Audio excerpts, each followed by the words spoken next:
रही हैं।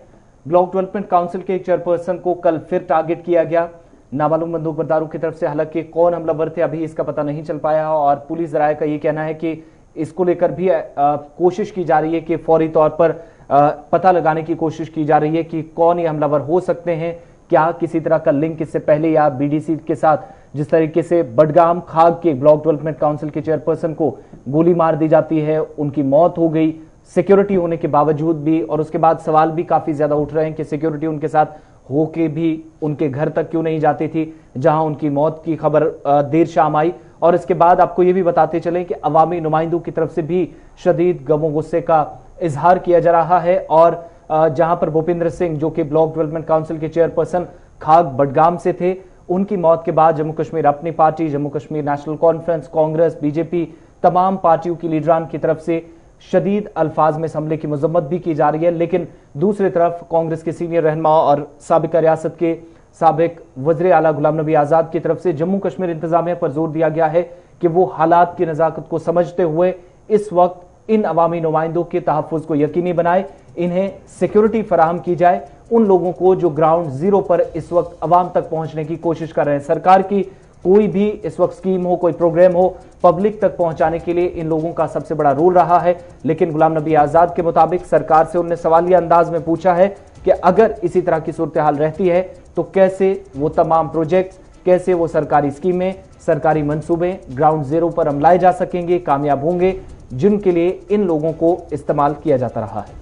जम्मू कश्मीर के अंदर जिस तरह से पंचों, सरपंच और साथ ही साथ जो बीडीसी चेयरमैन उनको निशाना बनाया जा रहा है, जैसे अगर हम बात करेंगे तो नॉर्थ कश्मीर के अंदर ही इस तरह के वाक़ात जो है पेश आए। उसके बाद ही जनूबी कश्मीर के अंदर जहां काजीगुंड कुलगाम के अंदर भी इस तरह के वाक़ात जहां पंचों और सरपंचों को निशाना बनाया गया है, नामालूम बंदूकबरदारों की जानिब से उन्हें हलाक कर दिया गया या कि फिर वो जख्मी हुए। उसके साथ साथ ही कल सेंट्रल कश्मीर की खाग बडगाम का जो बीडीसी भूपिंदर सिंह नामी है, दलवच के इलाके का रहने वाला है, जहां वो घर के अंदर नामालूम बंदूकबरदार उनके घर के अंदर दाखिल हुए, उन पर अंधाधुंध गोलियां चलाएं, जिसके नतीजे में उनकी मौके पर ही मौत वाक़या हुई। इस सिलसिले में जो है मुख्तलिफ सियासी जमातों के रहनुमाओं ने इसकी हलाकत पर जो है दुख और अफसोस का इजहार करते हुए कहा सर्विस होंगे, उनके खिलाफ कार्रवाई की जाएगी।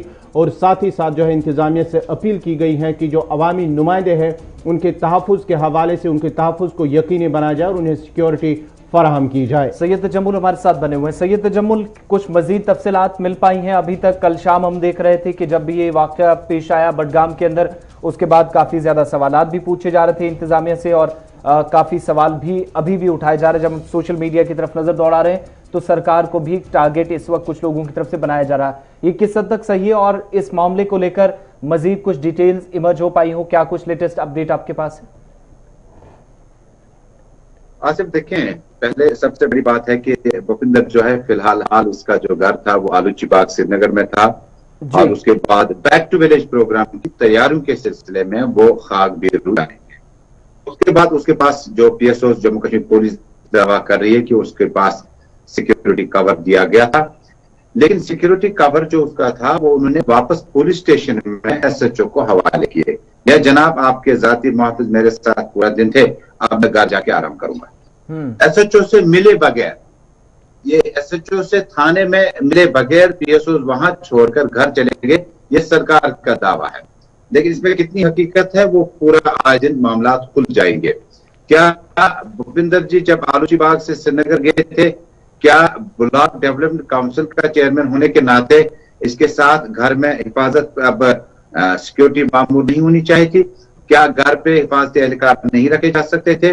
एक अच्छा नाम, एक जीता जागता जिंदा दिल इंसान जो बीरू, खाग और आसपास के इलाके में काफी सामाजिक काम में हिस्सा लेते थे और इंतखाब जीतने के बाद कहीं ना कहीं उन्हें एक पीपल्स डेमोक्रेटिक पार्टी के नजदीक, नजीर अहमद खान के नजदीक साथियों में शुमार किया जाता है। कल ही बीजेपी ने इसकी नफी की कि भूपिंदर जी बीजेपी के साथ नहीं है, लेकिन फिर भी हम इस मामले के हवाले से इसकी निदा और मजम्मत करते हैं। लेकिन उसके बाद ये देखने वाली बात होगी कि एक BDC chairman back to village programme का जायजा लेने के लिए किन की डायरेक्शंस पे वहां गया था, और जब वहां पहुंचा तो उसके पास जाती मुआफिज जो थे उसने पुलिस स्टेशन रखे या रखवाए गए थे। और उसके बाद जब वो घर चला गया तो टाइमिंग देखिए अटैक की। कि जब ये पुलिस PSOs अपने थाने में छोड़ता है, घर पहुंचता है, इस दौरान अटैक होता है, मौके पर ही ये जाम बैक हो जाता है। मुझे लगता है कि इस तरह के मामला काफी हसास मामला है और आज पुलिस ने इस जमीन में केस दर्ज करके तहकीकात शुरू की।